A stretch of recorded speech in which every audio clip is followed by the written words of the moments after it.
Hello friends, आप सभी का के आयुर्वेदा क्लासेस में स्वागत है। आज का हमारा टॉपिक है सप्त धातु। क्या होती हैं ये सप्त धातुएं? आज मैं इन्हीं के बारे में बताऊंगा आपको।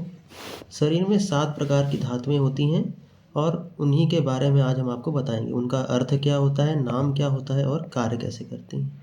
अगर आपको वीडियो अच्छा लगे तो आप उसे लाइक करिए, शेयर करिए, कमेंट करिए और सब्सक्राइब कर दीजिएगा। आइए स्टार्ट करते हैं। सप्त धातु।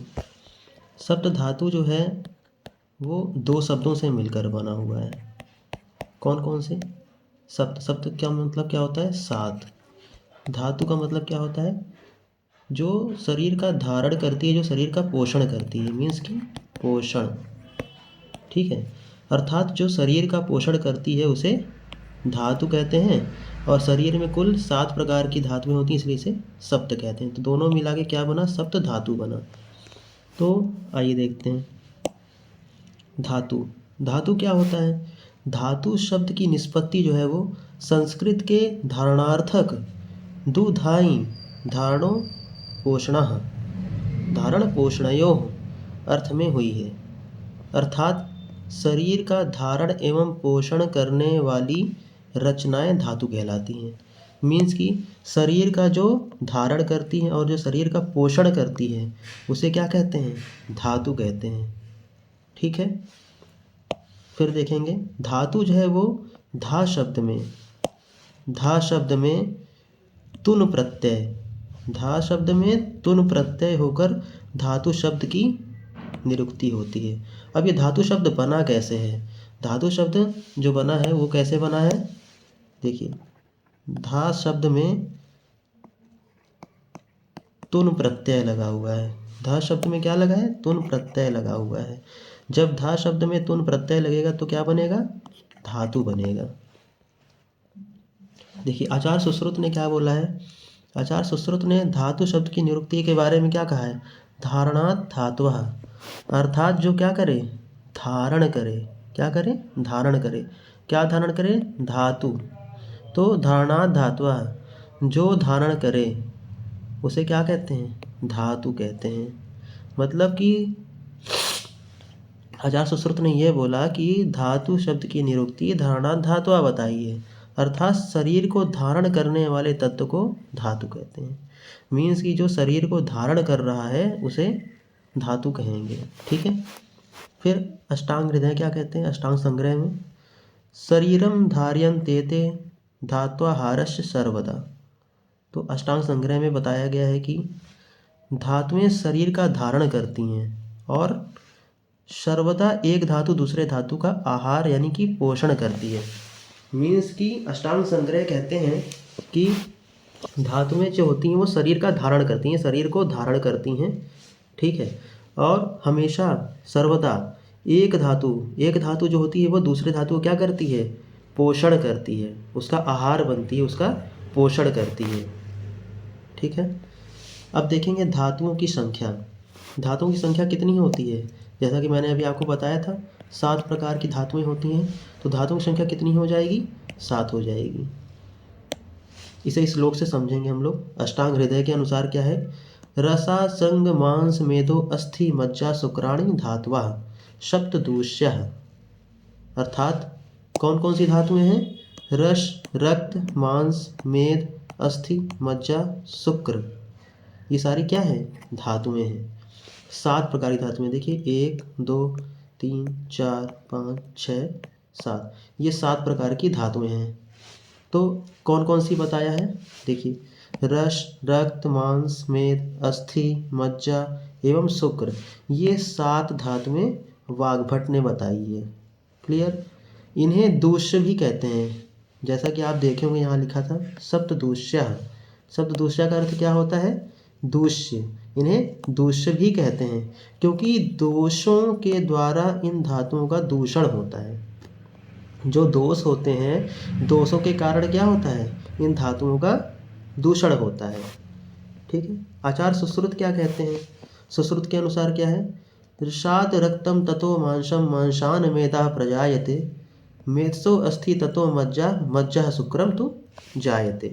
अर्थात इस प्रकार धातु पोषण क्रम में 7 धातुओं की ही गणना की है। आचार्य सुश्रुत कहते हैं कि धातु पोषण क्रम में 7 धातुओं की ही गणना की है। वृद्ध वाग्भट एवं सारंगधर ने भी रसादि सप्त धातुओं के वर्णित किया है। अर्थात आचार्य वाग्भट और आचार्य सारंगधर ने भी क्या बोला है, सप्त धातुओं को बताया है। उन्होंने भी 7 धातुएं बताई हैं। कौन कौन सी होती हैं 7 धातुएं, आइए नाम जानते हैं उनका फिर से। रस, रक्त, मांस, मेद, अस्थि, मज्जा, शुक्र, ये 7 धातुएं होती हैं। तो इसमें होता क्या है कि जैसे ही हम लोग शरीर में आहार का ग्रहण करते हैं, किसका, आहार का ग्रहण करेंगे, तो आहार ग्रहण करने के बाद क्या होगा, जो आहार है वो रस के फॉर्म में कन्वर्ट होगा। रस से क्या बनेगा, रक्त के फॉर्म में आएगा। रक्त से क्या बनेगा, मांस। मांस से क्या बनेगा, मेद। मेद से क्या बनेगा, अस्थि बनेगी। अस्थि से क्या बनेगा, मज्जा। मज्जा से क्या, शुक्र। मतलब कि ये क्रमानुसार आहार से रस धातु बनेगी, रस धातु से रक्त धातु बनेगी, रक्त धातु से मांस धातु बनेगी, मांस धातु से मेद धातु, मेद धातु से अस्थि धातु, अस्थि धातु से मज्जा धातु और मज्जा धातु से शुक्र धातु का निर्माण होता है। अब इसका मॉडर्न से अगर कोरिलेशन करेंगे, ये तो हमने आपको आयुर्वेद के अनुसार बताया, अब मॉडर्न के अनुसार देखेंगे तो मॉडर्न में रस को क्या बोला गया है, प्लाज्मा बोला गया और लिम्फ टिश्यू बोला गया है।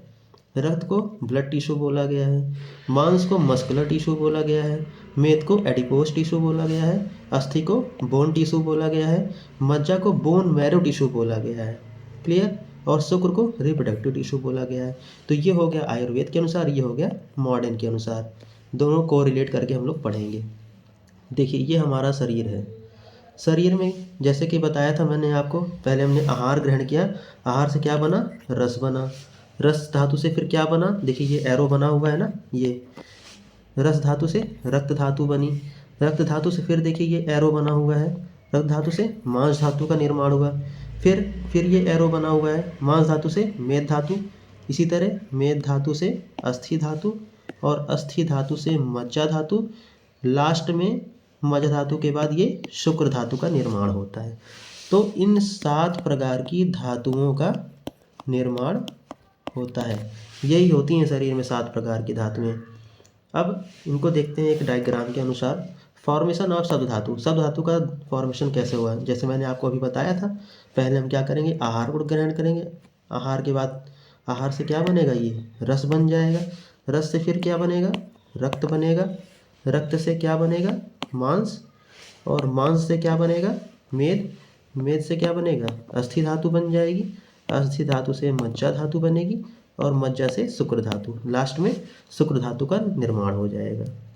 देखिए अब बताएंगे सप्त धातु, ये जो 7 होती हैं 7 धातुएं, आवश्यक शारीरिक ऊतक क्या है इसके। जैसा कि मैंने अभी आपको बता ही दिया है कि ये रस, रक्त, मांस, मेद, अस्थि, मज्जा, शुक्र, इनका मॉडर्न से कोरिलेशन भी बता दिया है। प्लाज्मा होता है, रक्त होता है, मांसपेशियाँ होती हैं, वसा होता है, अस्थि होता है, अस्थि मज्जा होता है, प्रजनन या वीर्य होता है। शुक्र धातु को हम लोग वीर्य भी कहते हैं।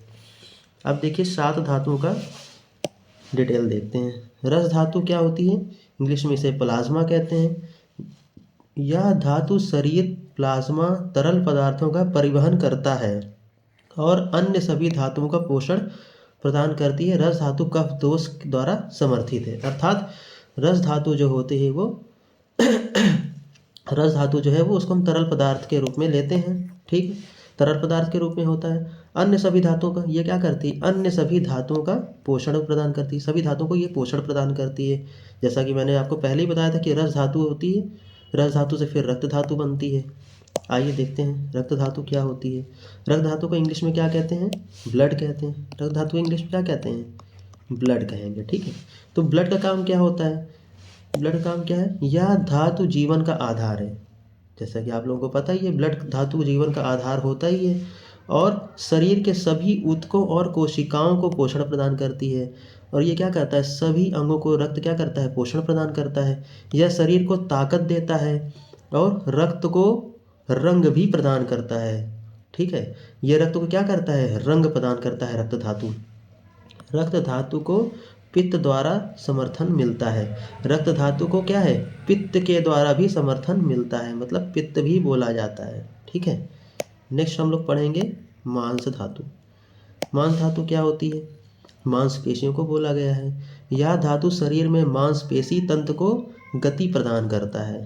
ठीक है, मांस धातु के द्वारा ही गति प्रदान होती है। यह मेद धातु को भौतिक सहायता प्रदान करता है। मैंने जैसे बताया था कि एक धातु दूसरे धातु का पोषण करती है, एक धातु दूसरे धातु को सपोर्ट करती है, तो यहाँ पे मांस धातु जो है वो मेद धातु को सपोर्ट करेगी। मांस धातु कफ दोष को भी समर्थित करती है। ठीक है, आइए नेक्स्ट धातु पढ़ेंगे हम लोग मेद धातु। मेद धातु क्या बोला गया, वसा यानी कि फैट। यह धातु ऊर्जा को एकत्रित करती है। फैट क्या करता है, ऊर्जा को एकत्रित करता है, हमें ऊर्जा प्रदान करता है और शरीर को शक्ति प्रदान करने के लिए इसे संग्रहित करती है।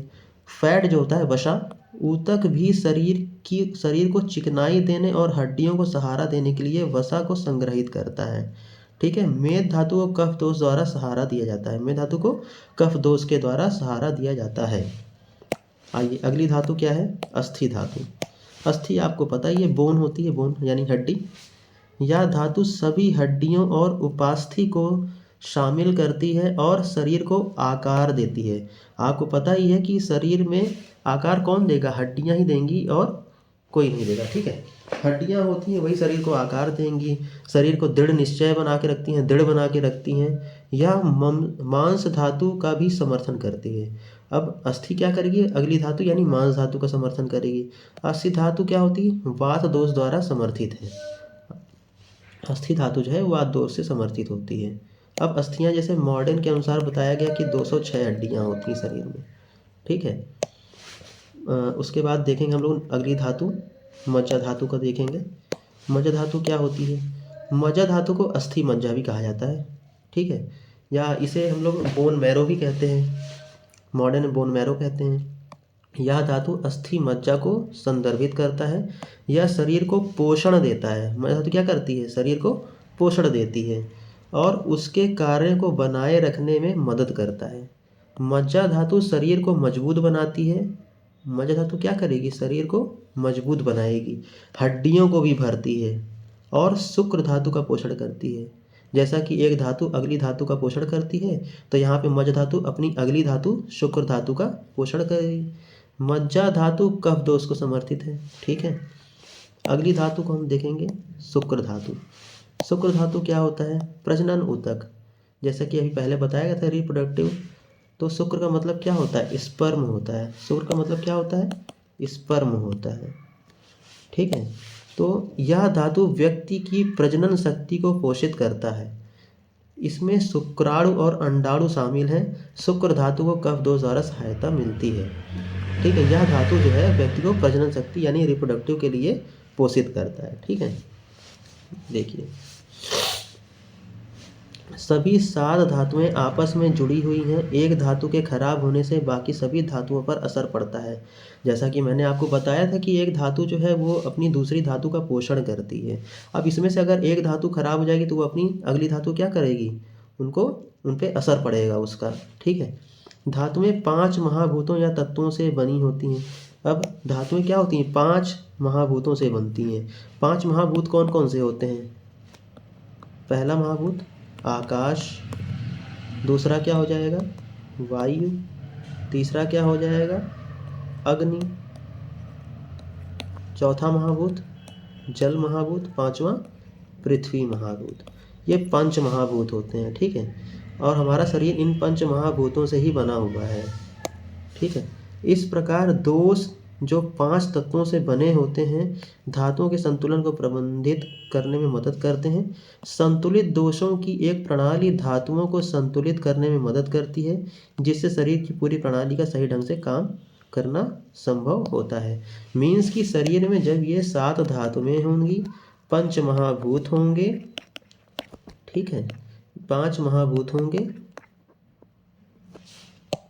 5 महाभूत होंगे और दोष होंगे। ठीक है, इन सब को मिलाकर हमारा कंप्लीट क्या बनेगा, शरीर बनता है। ठीक है, दोष कितने 3 होते हैं, तीन दोष कौन कौन से होते हैं? तीन दोष होते हैं कौन से? वात, पित्त और कफ। तो ये तीन दोष हो जाएंगे। सात धातुएं मैंने आपको बता ही दिया है, पंच महाभूति मैंने आपको ये बताया है, ठीक है। इन सारी चीज़ों को मिलाकर ही हमारे संपूर्ण शरीर का विकास होता है और हमारा शरीर बनता है, ठीक है। ओके, धन्यवाद।